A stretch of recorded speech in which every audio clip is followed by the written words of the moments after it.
안녕하십니까 입사자 여러분. 여러분의 입사를 진심으로 환영합니다. 저는 D&G 커머스의 책임대표 모영일입니다. 저는 오늘 여러분께 우리 회사의 조직 문화에 대해서 이야기를 할 겁니다. 제가 오늘 말씀을 드릴 때 저희라는 말을 되도록 안 쓸 거예요. 왜 그러냐면 우리끼리는 우리를 우리라고 해야지 우리를 저희라고 하면 안 되기 때문에 그렇거든요. 그래서 자, 오늘 조직 문화에 대해서 이야기를 하기 전에 저희 회사의 비전에 대해서 먼저 말씀을 드릴게요. Connecting the world, 세상을 연결하는 게 우리 회사의 비전이고 사명입니다. 비전을 이루기 위해서 우리가 비전을 이루는 대상을 선정을 해야 됩니다. 세대별로 나눴는데요. Z세대로 저는 그 대상을 정했습니다. 이 Z세대가 1995년도 이후에 태어난 그런 세대를 말하는데, 이 Z세대가 여러 가지 특징점들이 있습니다. 그 특징점 중 하나가 바로 크루 문화예요. 크루 문화를 알고 계신 분은 이미 Z세대와 교류가 있거나 아니면 Z세대이거나 하신 분들일 텐데, 자, 크루 문화가 뭐냐면은 본인의 취미, 성향, 목적이 같은 사람들을 온라인, 오프라인 불문하고 그룹을 만들어서 서로 성과를, 스트레스를 해소하는 조직이라고 보면 되겠는데요. 요즘 이제 틱톡 크루가 굉장히 많죠. 틱톡 크루 같은 이제 크루가 생기기 이전에 오프라인에서 힙합 크루가 많이 유행을 했었던 걸로 알고 있습니다. 그 다음에 집에서 집콕하다 보니까 가상현실에서 내가 내 아바타를 만들어서 다른 사람들과 교류하고 통하고 또 취미를 나누고 제페토 크루가 굉장히 유행을 하고 있는 것 같고, 패션에 이제 관심 있는 사람들은 그 러블리 마켓 크루라고 해서 러마 크루, 거기에도 많이 들어가 있는 것 같습니다. 그래서 우리도 Z세대의 세대에 맞는 서비스명을 좀 바꾸자 해서, 우리가 서비스가 3개잖아요. 도메쿠 크루, 도메메 크루, 캔버시 크루, 이렇게 3가지로 크루로 명명을 해봤는데요. 왜 이렇게 크루로 명명을 했냐면은 기업을 운영을 할 때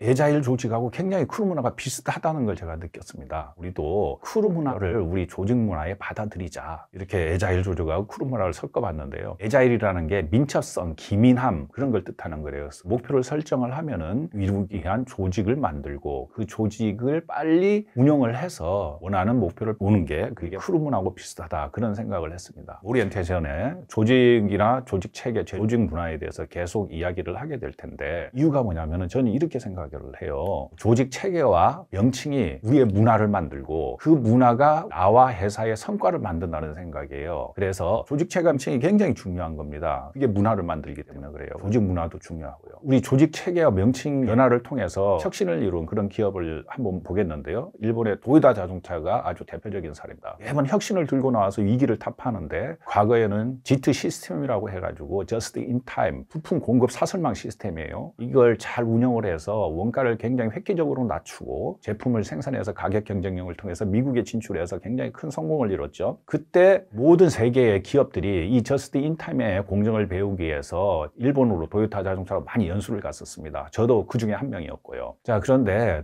그런 도요타가 다시 위기에 봉착한 거예요. 모든 제품을 부서별로 그냥 모두 생산을 연관을 지어서 일을 했던 거예요. 그래서 기획부, 디자인부, 예를 들어서 그렇다는 거예요. 저는 이제 정확히 명칭은 모르겠는데, 생산부, 마케팅부, 영업부가 있을 거 아니에요. 모든 부서에서 모든 제품을 다 케어하는 거예요. 그러다 보니까 부서 간에 굉장히 알력이 심했어요. 디자인부하고 기획부하고 알력이 심해서 서로 도와주지도 않으려고 하고, 굉장히 내부적으로 기능 조직상의 문제가 있었어요. 그래서 이 도요타 자동차가 이래서는 안 되겠다, 그래서 바꾼 게 기능 조직을 제품 조직으로 바꿨습니다. 자동차가 모델이 여러 가지가 있잖아요. 그중에 이제 예를 들어서 따로 하나를 떼서 사업부를 만드는 거예요. 캠리 사업부라고 해서. 그 캠리 사업부 속에 기획, 디자인, 생산, 마케팅, 영업을 다 사람들을 찢어서 거기다 넣는 거예요. 그러고 나서 독립채산세 형태로 운영을 했더니 굉장히 잘 된 거예요. 도요타는 제품 중심이라고 말을 하고 우리는 서비스 중심이라고 말을 하는 겁니다. 우리도 이렇게 기능 중심이었어요. 기능별 조직이 과거에 우리가 10개 정도 이상이었어요. 도요타 자동차하고 똑같았잖아요. 뭐 기획부서, 디자인부서, 마케팅부서 뭐 다 따로 있었는데, 그걸 우리가 3개의 사업 조직을 위주로 개편을 했습니다. 그래서 첫 번째가 뭐 아까 언급했듯이 도메쿠 크루, 도메메 크루, 캔버시 크루, 이런 식으로 사업 조직으로 완성을 했고, 근데 사업 조직이자 지원 조직인 해외 법인이 2군데가 있잖아요. 베트남과 중국에 있고, 그 다음에 이런 사업 조직이나 해외 법인을 지원하는 또는 다른 지원 조직을 지원하는 4개의 지원 조직을 만들었습니다. 전에 기획부나 디자인부를 따로 있었던 걸 연구개발 일부를 도메쿠 전문 조직인 도메쿠 크루로 만들면서 전략사업부 거기도 이제 포함을 시켰고, 그다음에 기획부나 디자인부에서 사람을 팀을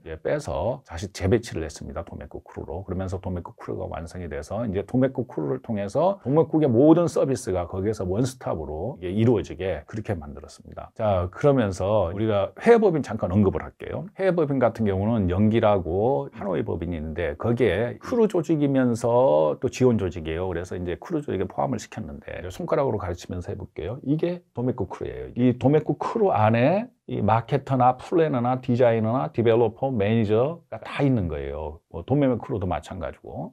자, 근데 특이한 조직이 하나 있죠. 여기에 이제 여기 기능이 콜라보레이터라고 해가지고 다른 크루와 소통하는 그런 이제 사람들이 각 크루에 있죠. 그 다음에 이제 캔버시 크루 같은 경우는 한국에 있는 그 연구개발 2부가 캔버시 크루로 바뀐 거고요. 그 다음에 베트남 하노이 법인이 이 캔버시 업무를 하기 때문에 같이 캔버시 크루로 엮을 수도 있습니다. 그리고 이제 중국 법인 같은 경우는 그 다른 조직들 많이 지원하고 중국 사업을 하기 때문에 크루 조직하고 같은 선상에 놨습니다. 그 다음에 여기 보면은 이제 지원 조직이 있습니다. 사업 지원을 하는 그 지원실, 그 다음에 이제 크루 지원실이 있죠. 크루 지원실은 뭐냐면은 이 개개인을 지원하는 건데 외부 같은 경우는 인사팀이라고 많이 표현을 합니다. 그 다음에 고객 지원실이 당연히 있을 거고요. 그 다음에 트렌드 지원실이 있습니다. 트렌드 지원실은 옛날에 기획 디자인만 했던 그 부서를 트렌드 지원실이라고 해서 이 부서는 트렌드 지원실이라고 호칭을 할 테니까 다른 건 아무것도 하지 말고 트렌드, 외부에서 새로운 트렌드를 받아들여라. 그것만 내부에 리포트해라. 그다음에 전사, 디자인이나 양식을 통일하라. 그 업무만 하라고 해서 트렌드 지원실을 만든 거예요. 그다음에 이 직능 조직이라는 게 있잖아요. 여기 보면은 이게 이제 크루별로 디자이너나 뭐 디벨로퍼나 모두 나눠두니까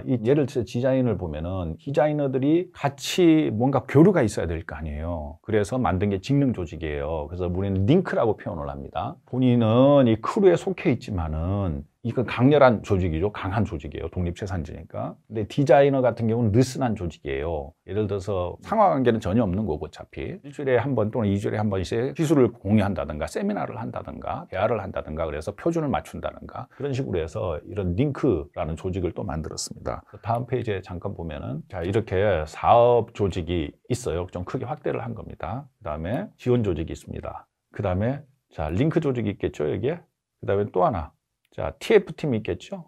갑자기 무슨 프로젝트 하나 생긴다 그러면은 여러 곳에서, 여러 크루에서 사람들이 모이겠죠. 그래서 이제 우리 그걸 길드라고 표현을 하고, 길드의 대표를 길드장이라고 표현을 합니다. 자, 그런데 중국 법인 아까 이야기했고 베트남 법인 이야기했는데 인도 법인을 설립을 할 예정이에요. 코로나가 아니었다면 아마 설립이 됐을 수도 있었을 겁니다. 근데 코로나 때문에 이제 이게 연기가 됐는데요. 그렇다고 해서 인도 법인이 갑자기 생길 수 있는 건 아니고 오랜 시간이 걸립니다. 과거 사례를 보면은. 물론 운이 좋으면 갑자기 생길 수도 있죠. 근데 중국 법인 같은 경우는 한 3명에서 5명이 한 5년 정도를 연락사무소 형식으로 운영을 하다가 지금은 한 50명의 인원이 됐는데 그것도 한 4, 5년 걸렸습니다. 베트남 법인은 한 3년 정도 한 명을 현재 연락사무소 형식으로 두고 3년을 운영하다가 지금은 한 20명에 한 2년 정도 넘었어요. 베트남 법인이 이제 된 지가. 그래서 지금 잘 운영되고 있습니다. 인도도 마찬가지로 그렇게 할 겁니다. 자, 그럼 혁신 기업들하고 한 비교를 해볼게요. 우리하고 비슷한 문화를 추구하는 회사들이 여러 군데가 있습니다. 우리 같은 경우는 사업 조직을 크루라고 한다 그랬잖아요. 링크라고 그 기능 조직, 직능 조직을 링크라고 하고, 그다음에 TF팀을 길드라고 한다 그랬잖아요. 그리고 직원들을 지원하는 그 조직을 이제 지원실이라고 한다 그랬죠.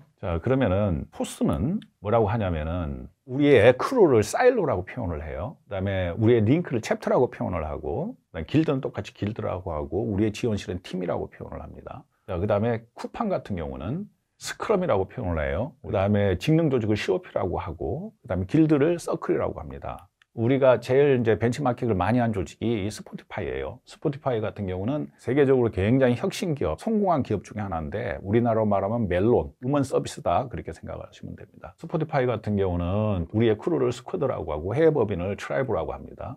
그 다음에 직능 조직을 챕터라고 하고요.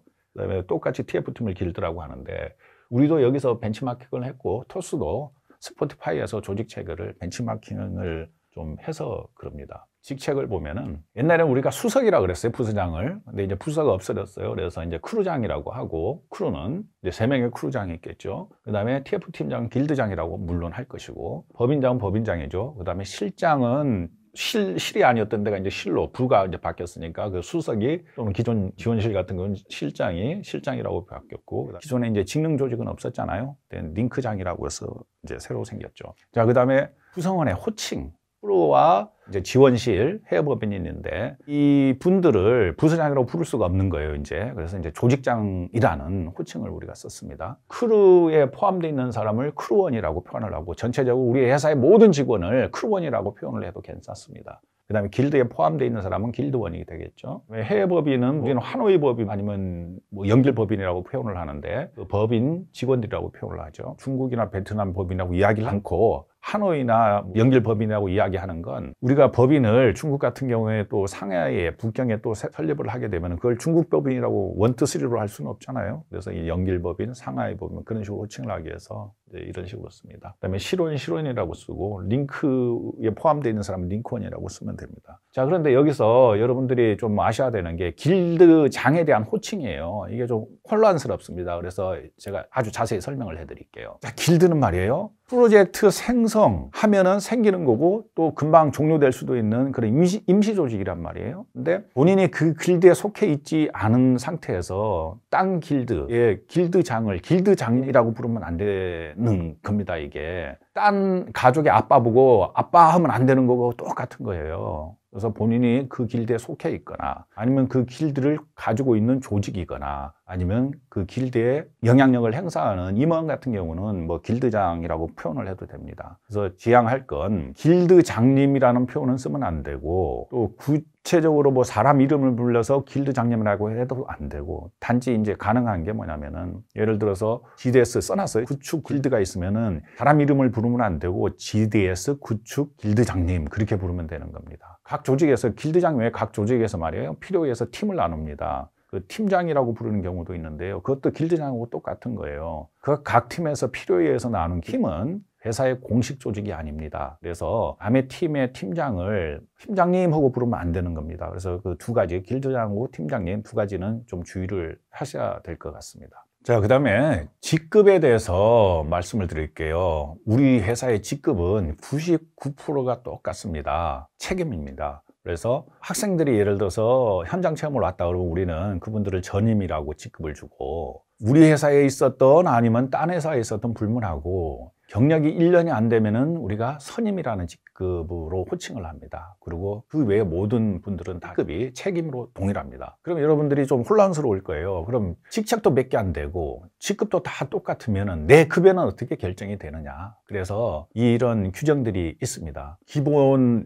우리가 등급 규정이라는 게 있어요. 그래서 내가 입사를 하면은 규정 범위에 맞게 나한테 등급이 정해지고, 그 등급에 따라서 급여가 결정되고, 그 결정된 급여를 올리기 위해서는 높은 평가를 받아서 등급을 올리는 그런 체계가 다 규정으로 정리되어 있습니다. OJT 때 다시 한번 배우게 될 겁니다. 자, 이렇게 우리가 등급 기준도 정했고 그랬는데, 채용을 할 때 여러분들이 채용 업무에 이제 투입이 되게 될 텐데, 제일 중요한 게요, 그 직무 범위에 맞는 최고의 인재를 선택을 해야 된다는 겁니다. 그리고 그 채용을 한 사람은 다른 동종 직능을 가지고 있는 다른 회사의 직원들보다 급여를 더 높은 보수를 지급해야 된다는 생각이에요. 그래서 이걸 항상 생각을 하고 여러분들이 채용 업무를 하셔야 되고, 그 다음에 관리자, 그 크루장, 예를 들어서 크루장 또는 실장은 그 분야에서 최고의 인재를 모셔야 됩니다. 그래서 최고의 인재 한 명이 10명, 1000명, 10,000명 목에 살린다고 하잖아요. 그래서 여러분들께서 그걸 생각을 해서 좀 채용을 하셔야 되고, 그 다음에 적합한 직능으로 여러분들이 왔는데 그 직능에 머무르면 안 되는 겁니다. 여기에 이제 단점으로 써놓은 게 그건데요, 내가 입사한 그 직능으로 평생 머무르면 안 되고 좀 더 업그레이드하는 그런 노력을 해서 자기의 직능 범위를 좀 높여야 된다, 그런 노력을 해야 됩니다. 자, 이런 조직 체계, 직능 이야기도 없고 여러 가지 이야기를 했는데, 이게 소스피드 시대가 됐습니다.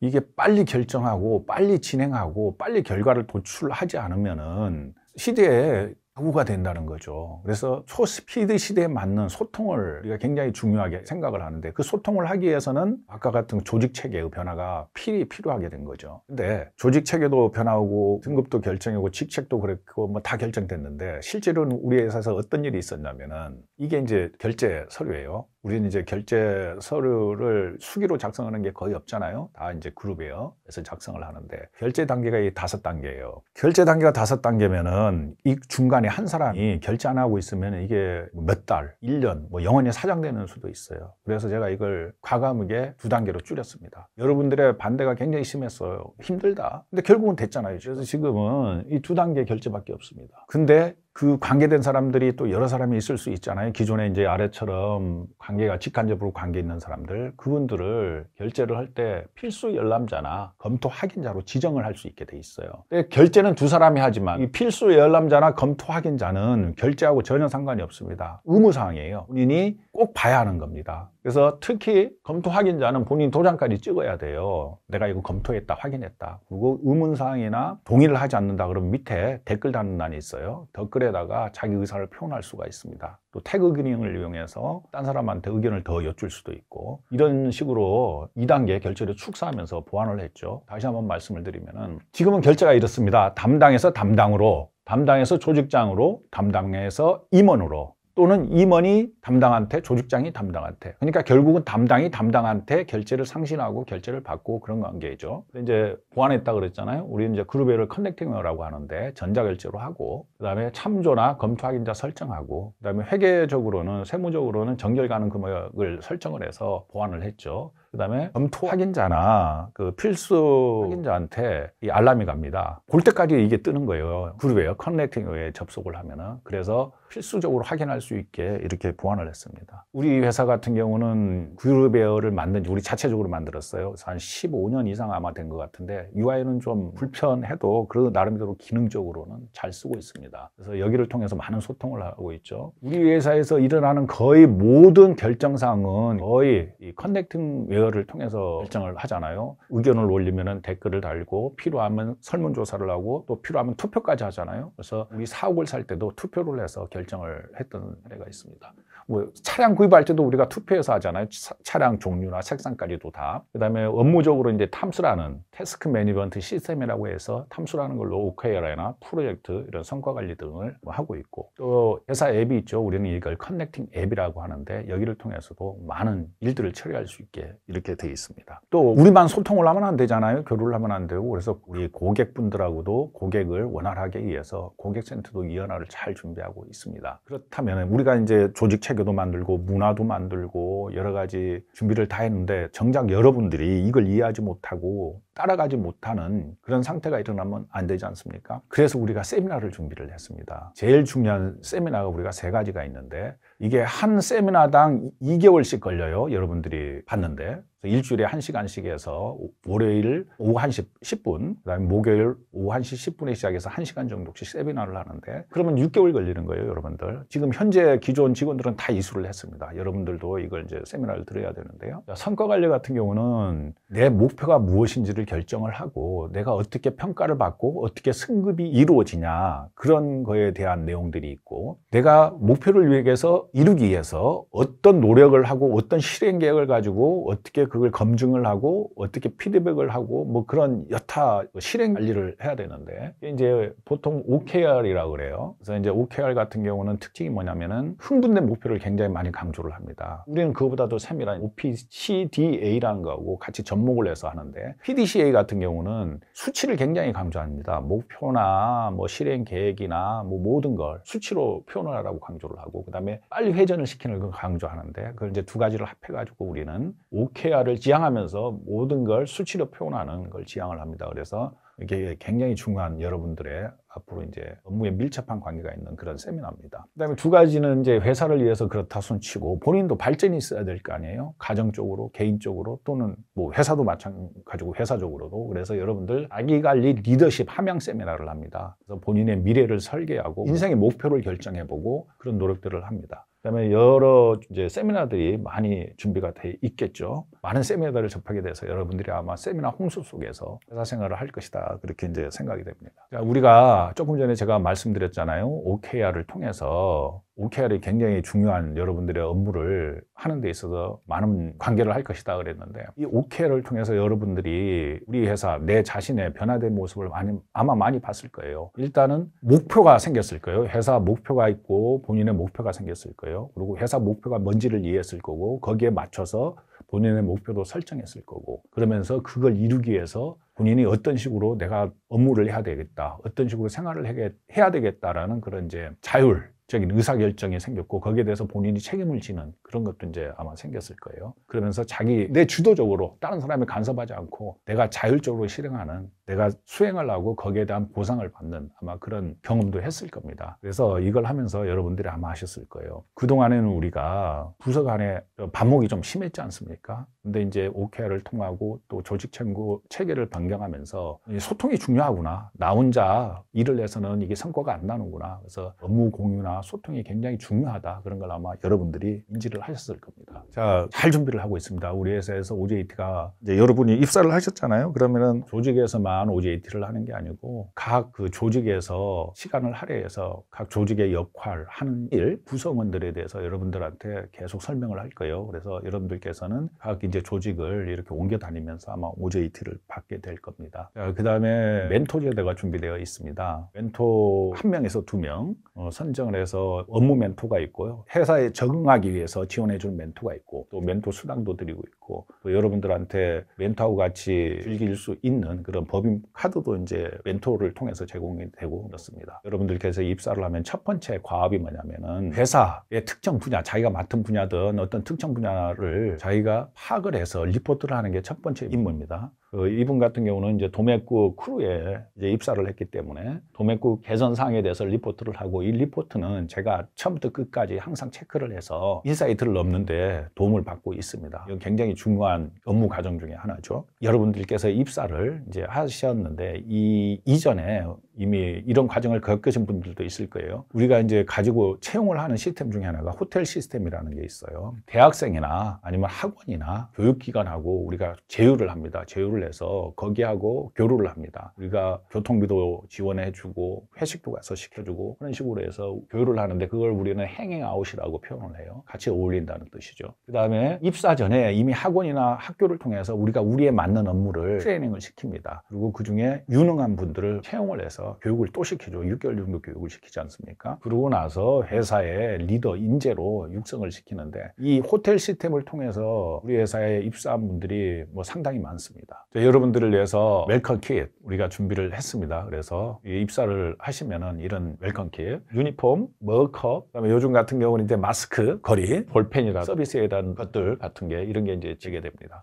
회사 근무 환경에 대해서 말씀을 드릴게요. 여러분들 와서 보셨겠지만은 이 회사가 여의도역에서 걸어서 몇 분 안 걸리는 한 3분이나 걸리나요? 아주 가까운 곳에 위치하고 있는, 지리적으로는 아주 좋은 위치에 있고요. 백상빌딩 5층에 우리가 분양평수로는 한 600평, 실평수로 한 400평 정도를 이제 가지고 있는데, 휴게실 겸 로비가 분양평수로 한 100평 정도 될 겁니다. 여러분들이 여기서 이제 대화도 하고 미팅도 하고 그러게 될 텐데요. 이건 67석인데 한 60석 정도 되는 세미나실이 3개가 있습니다. 그리고 나머지 이제 업무 공간들이 있고요. 여기가 이제 미팅룸이에요. 미팅룸 같은 경우는 이름을 최근에 바꿨죠. 그래서 그전에 이제 A룸, B룸, C룸 그랬는데, 지금 이제 커넥팅룸, 더룸, 월드룸 그러는데, 우리 비전 커넥팅 더 월드 이걸 따서 이름을 바꿨죠. 회사 구조를 잠깐 설명을 드리면은, 회사 위치, 옛날엔 이런 식으로 돼 있었는데 지금 이런 식으로 돼 있죠. 여기가 이제 휴게실이에요. 꾹 카페라고 하고, 여기가 이제 엘리베이터, 그다음에 계단, 그다음에 이제 화장실이 있고, 또 여기 비상 계단이 있죠. 그다음에 이제 주위에 여기가 이제 세미나실이에요. 3개가 이렇게 주위에 사무 공간이 이렇게 있습니다. 저는 중요하게 생각하는 게 뭐냐면은, 우리가 다 할 수는 없다. 그리고 우리가 직접 하는 것보다는 외부 전문가와 협업하는 게 낫다는 생각이에요. 대표 케이스가 우리하고 이제 협업을 잘하고 있는 사플링 예를 들 수 있는데, 사플링의 최강림 대표님 아주 열심히 하시는 거 여러분들 아시죠? 그분 회사가 하는, 사플링이 하는 일을 우리가 10년 전에 하려고 했는데 할 수 있는 여건이 안 됐어요. 그래서 우리 당시에 직원분들한테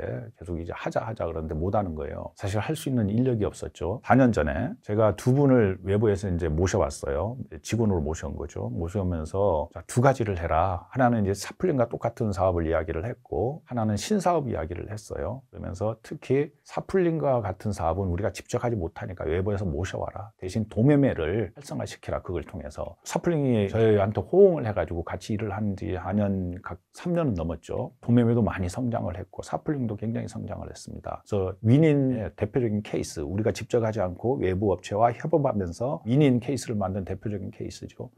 뭐 사플링은 한 처음에 왔을 때보다 한 10배 성장한 것 같고요. 도매매도 한 많이 성장했죠. 한 4배, 5배 성장했으니까 성공적인 케이스입니다. 도매매가 주라는 교육 기관이 전국에 한 30개 정도 제휴를 하고 있는데 우리가 이걸 직접 못하죠. 뭐 제주도, 순천, 강원도까지 어떻게 갑니까? 근데 제휴 교육 기관들하고 우리가 같이 하면서 강사를 파견하죠. 우리 직원들이 가는 것도 아니고요. 강사는 전문가들, 현업에서 실제로 활동을 하고 있는 전문가들을 우리가 모셔가지고 또 보내죠. 예를 들어서 스마트 스토어 셀링을 하는 분, 그분 중에 제일 잘하는 분, 그런 분을 스마트 스토어 셀링 교육을 하는 기관에 우리가 보내는 거잖아요. 그런 식으로 제휴를 해서 하니까 한 4년 동안에, 시작은 이제 4년 됐잖아요. 도매매 서비스, 사플링하고 같이 서비스 시작한 지가 4년 됐는데 한 최근 3년 동안 예를 들어보면은 창업자가 한 4,000명, 그다음에 이제 우리가 양성한 창업자가 4,000명, 그중에 실질적으로 매출을 일으키고 활동하고 있는 그런 창업자가 한 3,000명 이상. 대단한 성과죠. 이런 성과를 우리 혼자 하려고 그랬으면 되겠어요. 이렇게 제휴 기관들하고 같이 하니까 되지. 우리가 교재 제공하고 그다음에 강의안 제공하고 강사가 가서 우리가 프로그램 제공하고 강사가 가서 강의하고 그러면서 같이 공동으로 이룩한 그런 성과입니다. 이력부 엔잡이라고 있어요. 코스피 기업이죠. 일비스하고 같이 하는 건데 이게 온라인 강좌라고 여러분들 생각하시면 돼요. 근데 이걸 우리가 직접 하려고 해보십시오. 우리가 장비가 있습니까? 인력이 있습니까? 노하우가 있습니까? 혼자 하려고 하면 욕심이고 이게 안 되는 거예요. 근데 이제 지금 8분이 강좌를 만들었는데 퀄리티가 아주 좋은 이제 강좌가 나온 거예요. 여러분들한테 강의를 하는 이 순간에 회사에서 한번 시도를 했는데 영 품질이 안 나와서 일부에서 녹화실에 와서 이제 녹화를 하고 있는 겁니다. 자, 이렇게 외부하고 협업하는 게 굉장히 중요한 거예요. 자, 그다음에 우리 회사에도 계속 새로운 문화만 만드는 게 아니고 기존의 문화도 좋은 문화들이 있습니다. 일단은 저부터도 시작해서 반말을 안 합니다. 상대방을 존중을 하는 게 기본적으로 우리가 해야 될 일입니다. 그래서 내가 우리 회사의 조직장이라고 해서 일찍 입사했다고 와서 여러분 새로 오신 분한테 텃세를 부리는가 그런 건 아마 없을 겁니다. 당연히 없어야 되고요. 만약 있으면 그게 굉장히 심각한, 우리 회사의 문화로서는 굉장히 심각한 그런 겁니다. 그다음에 그 연차 같은 거나 휴가를 쓸 때 우리가 눈치를 전혀 보지 않고 마음대로 쓸 수 있습니다. 단지 중요 업무를 맡고 있는 사람은 연차를 쓸 때 그래도 2, 3일 전에, 보통 우리가 3일 전에 연차 신청을 해 주십시오 하고 말을 해요. 그 당시에 중요 회의가 있거나 외부 미팅이 잡혀 있는데 갑자기 안 나오면 안 되잖아요. 그 본인이 아픈 거 진짜 갑작스러운 거 아니면은 3일 전에는 휴가나 연차 신청을 해달라, 그렇게 우리가 좀 부탁을 드리고 있죠. 그다음에 우리는 9시 출근, 6시 퇴근을 잘 지키고 있습니다. 그래서 6시 지나면은 그냥 퇴근하시면 됩니다. 누구도 눈치 안 줍니다. 여러분들께 개인별로 이제 각 조직에 우리가 지급하는 그 월정액이 있죠. 간식비, 회식비, 사무용품 구입비, 그런 거 이제 개인별로 책정을 해서 그 조직에 지급을 합니다. 그럼 여러분들이 마음껏 이마트 가셔가지고 간식이 지금 사무실에 보니까 쌓여 있던데요. 마음껏 간식 드시면 됩니다. 자, 그런데 기존에 이런 것도 있었지만은 제가 생각하는 건 이래요. 진짜 우리 조직 문화는 이렇게 돼야 된다는 거예요. 지금도 하고 있지만은. 그래서 가슴을 뛰게 하는 목표가 있어야 됩니다. 그 다음에 이 목표를 이루기 위한 자율과 책임, 이게 굉장히 중요하죠. 그래서 저는 우리 회사의 조직 문화를 한마디로 말한다 그러면 가슴을 뛰게 하는 목표, 자율과 책임, 이렇게 우리 조직 문화를 정의하고 싶습니다. 그래서 구체적으로 10계명을 만들었습니다. 그래서 저는 그걸 우리 회사의 크루 10계명이라고 이제 이야기를 하는데, 이 크루 10계명은 배달의 민족의 11가지 일일 잘하는 방법을 벤치마킹한 거예요. 그 회사에서 이런 식으로 11가지를 나열을 했어요. 그래서 저도 우리 회사에 맞도록 10가지를 이렇게 만들었습니다. 그래서 여의도에서 일 잘하는 크루 10계명, 이렇게 이야기를 정했는데, 1번을 보면은 세상을 연결하는 확장 마인드를 가져라 그랬어요. 그래서 결론적으로 말하면은 노력 없이 내가 하고 있는 일, 디자이너가 디자인만 잘하고 프로그래머가 프로그램만 잘한다면 회사가 망한다는 거예요. 혁신을 가져오고 세상을 연결하려는 노력, 그런 게 없으면 안 된다는 거죠. 자기 맡은 일만 해서는 안 되는 세상이에요, 지금은. 그 다음에 어른으로 대접하라 그랬어요. 직원들을 믿어야 됩니다. 믿지 못하고 일일이 간섭보다는 최소한의 규칙이나 규정 하에서 마음대로 할 수 있게 법인카드도 주고, 결제도 사전결제보다는 일단 집행하고 일 끝나고 그리고 뭐 보고하는 식으로 본인들이 스스로 해결할 수 있다는 여러분들이 모든 직원을 그렇게 믿어야 됩니다. 자, 그 다음에 아까 이야기했죠. 모든 포지션에 최적의 인재를 앉히라 그랬어요. 동종업계보다 조금 더 많은 보수를 주면서 좋은 인재를 확보를 하고, 거기에 대해서 여러분들 나중에 이제 알게 될 텐데 넷플릭스에 키퍼 테스트라고 있어요. 그런 것도 실행을 하고, 우리가 조직 문화를 준비를 할 때 제가 벤치마킹을 많이 한 데가 스포티파이하고 넷플릭스입니다. 거기서 많이 가져왔는데, 그쪽에서 많이 가져오다 보니까 동호 중복이라 그런 게 아마 있을 거예요. 자, 그 다음에 회사에 이익이 되게 행동하라는 거예요. 그러니까 뭘 해도 좋다 이거예요. 단지 하는 행동이 회사에 이익이 되는지 그걸 생각을 해야 됩니다. 그래서 내가 우리 회사의 롤모델이다. 뭐 사업 수행하는 것도 그렇지만 행동하는 것도 그래요. 그래서 다른 직원들한테 악영향을 미치는 그런 행동을 하게 되면은 회사를 떠날 때가 된 거죠.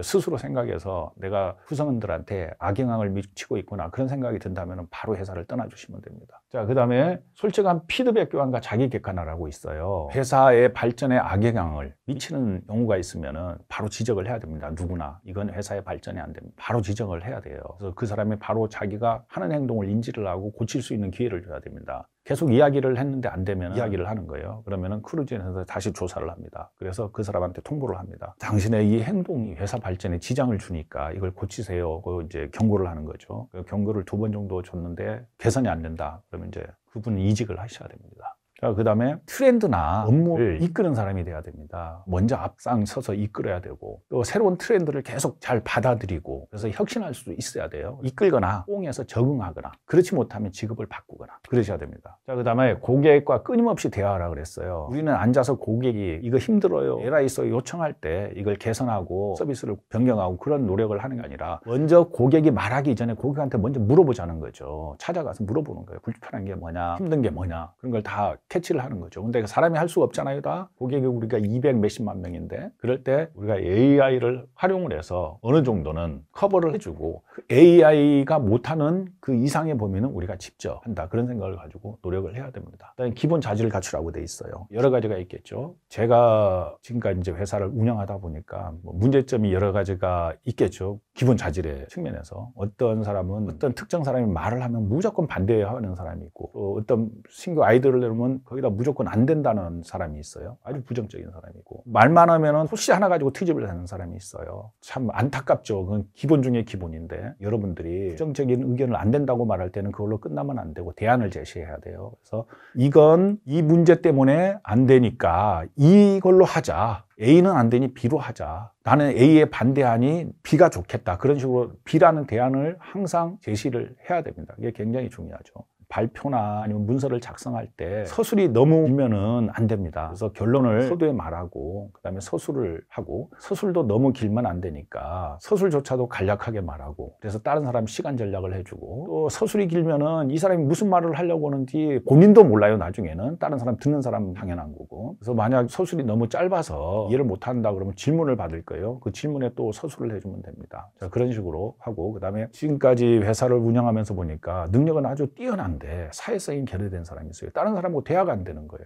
혼자만의 세계에서 놀아요. 혼자는 일을 잘하는데 팀워크가 안 되는 사람들이 있어요. 그런 사람들은 결국 문제를 일으키고 퇴사를 한 케이스를 많이 봤습니다. 그래서 이 사회성이나 팀워크가 굉장히 중요하다. 일을 잘하는 것보다 더 중요한 게 사회성이나 팀워크다. 이제 그걸 깨달아서 지금 굉장히 제가 중요하게 생각하는 항목이 됐습니다. 그 다음에 개인적으로나 회사 차원에서 본인이 원하는, 회사가 원하는 미래를 본인이 지금 만들어야 된다는 소리예요. 자, 제가 그랬죠. 조직 체계와 명칭이 문화를 만들고 그 문화가 성과를 만든다고 그랬잖아요. 이게 OKR에서 많이 여러분들이 아마 활용을 할 거예요. 원하는 미래를 지금 만들어라. 가슴이 뛰는 목표를 만들어라. 실제로 문구 자체를 가슴이 뛰게 만들잖아요. 그러면은 실제로 가슴이 뛰고 열정이 생기고 막 열의가 생깁니다. 그래서 이것도 굉장히 중요한 거죠. 또 무조건 AI를 도입하라는 거예요. 우리가 할 수 있는 건 한계가 있습니다. 손정희 회장도 문재인 대통령 만났을 때 이런 말을 했어요. 첫째도 AI, 둘째도 AI, 셋째도 AI, 그런 말을 했습니다. 그러니까 여러분들, 이 AI가요, 우리가 할 수 없는 일을 할 수도 있고 또 퍼포먼스를 굉장히 많이 낼 수 있습니다. 그래서 이 10가지 10계명을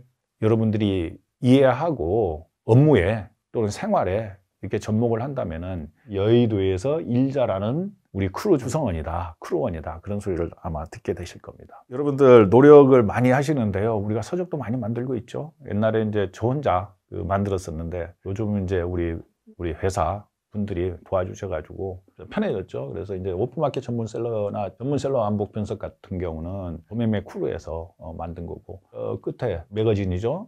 도매매 활용법 매거진도 도매매 크루에서 이번에 만들었습니다. 또 계속 책은 나오겠죠. 여러분들 노력해서 이렇게 책을 만들 수 있는 분이 되셨으면 좋겠습니다. 회사 소개서를 저희들은 매년은 아니고 1년에 2번도 나오고 뭐 하는데 지금 5권이 나왔죠. 이것도 서점에서 지금 판매가 되고 있는 겁니다. DQ가 도매국 퀄리티라는 거예요. 그래서 젠틀맨 퀄리티를 이제 약간 모방한 거죠. 우리가 2,000부씩 만들어서 떨어지면 다시 한번 만들던가 아니면 새로 발행을 하던가 해서 이렇게 계속 지속적으로 만들고 있습니다. 이런 서적이나 매거진을 만들 때 여러분들이 앞에 나서서 리드를 했으면 좋겠습니다. 좋은 우리 문화 중에 하나가 있죠. 외부에서 도매국, 도매매 캔버시에 상품을 설명을 하기 위해서 샘플을 가지고 오거나 아니면 택배로 보내준다든가 그런 케이스가 있는데, 우리는 지금까지 그런 샘플은 다 돌려드렸습니다. 우리가 쓰거나 그런 경우가 없어요. 물론 있죠. 먹어봐야 된다거나 실제 사용해야 될 필요성이 있다. 그런 경우를 빼놓고는 샘플은 보고 나서 필요에 의해서 쓰고 나서 활용하고 나서는 우리가 우리 돈으로 택배를 보내드리죠. 그 다음에 그게 안 되는 경우도 있어요. 그 회사가 연락이 안 된다거나 모아서 사랑의 가게에 우리가 기부를 하고 있습니다. 그래서 여러분들이 외부에서 이건 한번 써보세요 하고 무턱대고 받으면 안 되는 겁니다. 큰일 납니다. 요즘 인터넷에 떠요. 그래서 이거 한번 써보세요. 가볍게 100원짜리도 1000원짜리도 마찬가지예요. 주면은 일단은 먼저 우리 회사는 방침이 문화가 이런 샘플을 받으면 안 되는 걸로 돼 있습니다. 꼭 필요한 거는 이거 쓰고 돌려드리겠습니다. 그 다음에 그것도 힘들면은 돈을 주고 차라리 사겠습니다. 그런 식으로 접근을 해야지. 이걸 그렇게 강조를 해도 가끔 그런 분이 계세요. 이걸 굉장히 강조를 많이 합니다. 중간중간에 계속 리마인드를 시키고. 여러분들 꼭 지켜주세요. 회사 외부에서 들어오는 샘플 절대로 무상으로 수취하시면 절대 안 됩니다. 우리 CSR도 지금 열심히 하고 있습니다. 이것도 좋은 문화 중에 하나죠. 많은 수에 우리가 직접 하는 것도 있고 또 기관을 통해서 하는 것도 있고 많은 사회 공헌 활동을 하고 있으니까 여러분들께서도 여기에 관심을 갖고 좀 참여를 해 주셨으면 좋겠습니다. 여러분들이 이제 크루 3개 우리 서비스가 있잖아요. 거기에 대해서 뭐 아실 건데, 우리의 비전이 이제 3개를 연결하는 거잖아요. 그래서 각 크루가 어떤 연결점을 지향하는지 그것만 한번 볼게요. 그래서 도매국 크루 같은 경우는 기술로 사람과 유통을 연결한다는 미션을 가지고 있죠. 그래서 비전이나 이런 건 각 크루에 가서 여러분들께서 설명을 들으시면 됩니다. 하는 업무도 그렇고요. 자, 도매매 같은 경우는 이커머스와 무재고 셀러 창업을 연결한다는 거죠. 이제 도매매를 저는 이제 그래서 무재고 전문 셀러 창업을 지원하는 우리가 교육 서비스다, 그렇게 이제 표현을 합니다. 도매매의 비전은 뭐냐면은 그냥 상품 데이터베이스를 구축하겠다는 거예요. 그래서 온 세상에 있는 모든 상품을 도매매에 오면은 볼 수 있다. 도매매에서 가져다 팔 수 있다. 비전을 가지고 있죠. 업무는 여러 가지 업무가 있는데 B2B 배송 대행 위탁 판매, 교육 그런 서비스가 있죠. 자, 캔버시 같은 경우는 내 관심과 연관된 모든 정보를 연결한다. 그 미션을 가지고 있어요. 비전으로는 세상에서 가장 쉽고 간단하게 사람과 사람, 정보, 마케팅, 광고를 연결한다. 그런 이제 비전을 가지고 있습니다. 하는 업무는 캔버시 크루에 가서 들으시면 됩니다. 이 캔버시 같은 경우는요, 글로벌 사업입니다. 굉장히 중요한데 아이디어를 개발을 하고 또 정리하는데 굉장히 많은 시간이 소요가 됐죠. 이 캔버시의 초기 버전이 2005년도에 제가 특허를 등록했으니까 그 이전에 아이디어가 나왔잖아요. 그때 당시에 PC 버전으로 해결하기에 굉장히 힘들었어요. 또 스마트폰이 나온 다음에도 아이디어를 정의를 못 해가지고 하다가 2016년 이전에 제가 아이디어를 정의를 해서 특허 출원을 했습니다. 그래서 삼성보다 일찍 출원을 했죠. 특허 이야기가 나오는데요. 삼성의 이제 빅스비 버튼이 좌측에 사이드 버튼이 생겼잖아요. 측면 버튼. 그거하고 홈 버튼 같은 이제 소프트웨어 버튼을 누르면은 활성화되는 이제 특허인데, 그걸 삼성보다 먼저 출원을 했죠. 쉽게 설명을 할게요. 지금 서비스 하고 있는 거. 유튜브 영상을 보다가 홈 버튼을 길게 누르면은 그 동일 영상을 봤던 또는 보고 있는 사람들끼리 채팅을 한다든가 영상과 관계되는 상품이나 서비스를 구매하고 판매할 수 있다든가 아니면은 소통을 할 수 있다든가 구독자끼리도 할 수 있고 유튜버하고도 같이 할 수 있고 그런 서비스를 하는 거예요. 지금은 유튜브에서 이제 서비스를 시작을 했고 내년 2월이나 3월 중에 이제 정식 런칭을 하게 되는데, 이거 끝나면 이제 틱톡, 인스타그램, 넷플릭스, 아마존, 또 CNN 방송까지 아마 다 서비스를 하게 될 거예요. 근데 이게 이런 서비스는 말이에요. 특허가 없으면 하기가 힘듭니다. 우리가 서비스를 개발하고 하는데 10수년이 걸렸는데 서비스 카피를 하려면 한두 달이면 합니다. 아이디어 정리하는 게 힘들었지 카피는 금방 됩니다. 기술적으로 이 장벽이 없습니다. 이런 서비스는 특허가 있어야 됩니다. 그래서 이제 한국 특허를 등록시켰고 중국, 러시아 특허를 등록시켰고 미국은 아마 내년 5월쯤 이제 결론이 날 것 같은데 이 특허가 등록될 때 굉장히 힘들었어요. 왜 그러냐면 이게 콜럼버스가 계란 세우는 아이디어하고 똑같은 겁니다. 누구나 할 수 있어요. 계란 세우는 거 아무도 못하지만 콜럼버스가 깨잖아요. 그러면서 세웠잖아요. 그래서 아무나 할 수 있는 기술이 됐잖아요. 이것도 똑같습니다. 그래서 한국, 중국, 러시아에서 똑같은 경험을 했어요. 처음에 심사관들이 이건 100% 등록이 안 된다는 취지의 거절 의견서를 냈습니다. 의견 제출서를 하라는. 근데 한국에서 변리사가 그래요. 담당 직원도 그러고 특허 등록 안 되니까 그냥 청광 20개 중에 하나만 살려서 생색이나 내자. 그냥 이름만 특허 등록했다 그러자. 그래서 제가 못한다 그랬어요. 하지 말라고. 이건 특허 없으면 못하는 사업이다. 되든지 안 되든지 버리든지 하든지 둘 중에 하나다. 토시 하나 틀리지 말고 다시 집어넣어라. 그러면서 설명을 해라. 이건 심사관이 지적한 이런 게 아니고 이거다. 콜럼버스가 계란 세우는 식으로 새로운 아이디어다. 이렇게 말을 하라 그랬죠. 그랬더니 의견 제출 통지서 하나 없이 등록이 된 거예요. 중국도 똑같았어요. 한국하고. 한국보다 더 심했습니다. 러시아도 마찬가지고 러시아 같은 경우는 미국 그 의견 제출 통지서 나온 그 항목까지 거론을 하면서 이건 특허 등록시켜줄 수 없다. 근데 중국하고 러시아 같은 경우는 청광에서 더 강화된 청광으로 다시 제출을 하고 설명을 잘해라 그랬어요.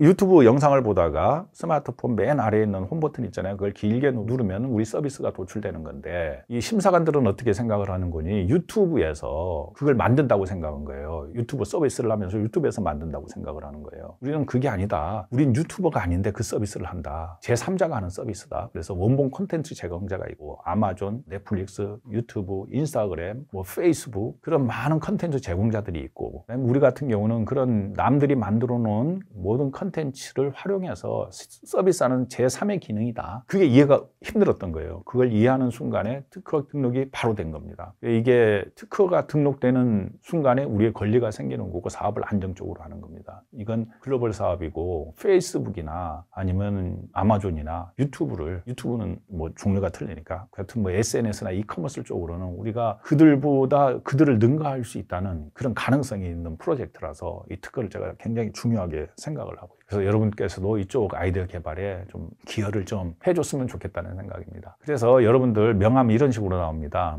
이게 이제 표준안이에요. 이제 본인의 크루, 약간 여기는 변화가 있겠죠. 뭐 캔버시나 뭐 등등. 뭐 순서도 약간 바뀔 수도 있고. 근데 이제 이게 유튜브 영상이에요. 그 다음에 이게 캔버시를 홍보하는 그런 부분이에요. 그래서 캔버시가 뭐 하는지 설명을 썼고, 여기 밑에 보면 홈 버튼이 있잖아요. 여기를 길게 누르라는 소리인데, 이런 식으로 명함을 여러분들이 만들어서 이제 받게 될 겁니다. 제 명함이 이렇게 생겼죠. 똑같죠, 거의? 여러분들께 우리의 회사의 조직 문화나 제가 지향하는 바를 여러 가지를 설명을 했는데 여러분들께서 물론 회사에 적응하시기도 바쁘시겠지만 적응하려면 여러분들에게 드린 이 오늘 말씀을 잘 기억을 하셔가지고 여기에 본인 적응을 하셔야 된다. 저는 그렇게 여러분들한테 요청을 드리겠습니다. 감사합니다.